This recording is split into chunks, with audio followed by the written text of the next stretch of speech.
मृत्यु हमारे जीवन की सच्चाई है। हमारे पहले वक्तव्य को मान लें तो सच्चाई को स्वीकार करने के बाद इससे जीतने का उपाय की खोज करते हैं। इसमें सबसे पहले आते हैं हमारे कर्म।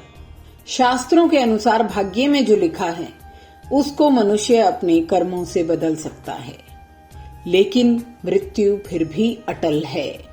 हमारे महान ग्रंथ रामायण में और गीता में भी कर्म की बात कही गई है। कर्म को ही प्राथमिकता दी गई है। भगवान राम चाहते तो उन्हें रावण से युद्ध के पहले इतनी तैयारी नहीं करनी पड़ती। वे पल भर में रावण को पराजित कर सकते थे, लेकिन उन्होंने ऐसा नहीं किया और कर्म को प्राथमिकता दी। वहीं भगवान श्री कृष्ण चाहते तो बिना युद्ध किए भी पांडव जीत जाते, परंतु उन्होंने ऐसा नहीं किया। वहां सभी को कर्म करना ही पड़ा। भाग्य में भले ही बाधाएं लिखी हों, लेकिन कर्म से आप उन बाधाओं को पार कर सकते हैं। कर्म करते रहने से और धार्मिक ग्रंथ पढ़ने से हमारे मन में जो मृत्यु का खौफ, डर बैठा हुआ है, वह काफी हद तक कम हो सकता है। जरा सोचिए, एक बीमार माँ के गर्भ में बच्चा है। वह अपने बच्चे के लिए सपने देखती है। मेरा बच्चा प्रतापी होगा, तेजस्वी होगा और पूरी तरह से स्वस्थ होगा।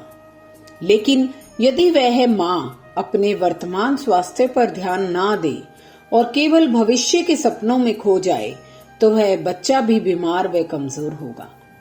उसको बच्चे को स्वस्थ रखना है तो अपने स्वास्थ्य का भी ध्यान रखना पड़ेगा। जीवन संभावनाओं और अवसरों का खेल है। जैसे क्रिकेट में केवल टॉस हारने का यह मतलब कदापि नहीं कि आप मैच हार गए, और टॉस जीतने का मतलब यह नहीं कि आप मैच जीत गए। मैच जीतने के लिए पूरी टीम को कर्म करना पड़ेगा। हमारा भाग्य चाहे जैसा भी हो, हमारे कर्म और विचार उसे बदलने की शक्ति रखते हैं। एक कहानी के रूप में बात करते हैं। कहानी है दो भाइयों की। बड़ा भाई धार्मिक विचारों वाला था। हर समय परोपकार के काम में लगा रहता था। छोटा भाई बड़ा अध्यास प्रवृत्ति का था। एक दिन बड़ा भाई घर जा रहा था, एक गाड़ी वाले ने टक्कर मार दी। वह काफी घायल हो गया। जब छोटे भाई को पता लगा, उसी समय उसकी 10 लाख रुपए की लॉटरी लगी थी। वह तुरंत बड़े भाई को अस्पताल ले गया और अच्छा इलाज करवाया। अब छोटे भाई ने बड़े भाई को कहा, आप इतना धर्म कर्म करते हो, फिर भी आपका एक्सीडेंट हो गया, और मैं सारा दिन मौज मस्ती करता हूँ, फिर भी मेरी लॉटरी लग गई। क्यों ना हम किसी ज्योतिषी को अपनी कुंडली दिखाएं। दोनों भाई अपनी अपनी जन्म कुंडली लेकर एक महान ज्योतिषी के पास पहुंचे। पहले बड़े भाई की कुंडली दिखाई। ज्योतिषी ने फेंक कर मारी, किस मनहूस आदमी की कुंडली दिखा रहे हो, इसको तो अब तक मर जाना चाहिए था। फिर दूसरे भाई की दिखाई, इसको तो अब तक मुख्यमंत्री बन जाना चाहिए था। अगर आप इसे जानते हो तो मेरे को भी मिलवाना। फिर दोनों भाइयों ने ज्योतिषी को सारी बात बताई, दुर्घटना से लेकर 10 लाख रुपए वाली लॉटरी की।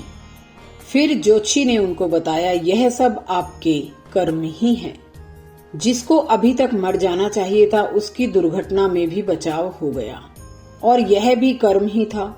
जिसको मुख्यमंत्री बनना था, वह 10 लाख तक ही सीमित रह गया। अर्थात हमारे कर्म ही हैं जिससे हम अपनी मृत्यु को आगे सरका सकते हैं। कर्म ही है जिससे हम मृत्यु का डर खत्म कर सकते हैं, जो अटल है।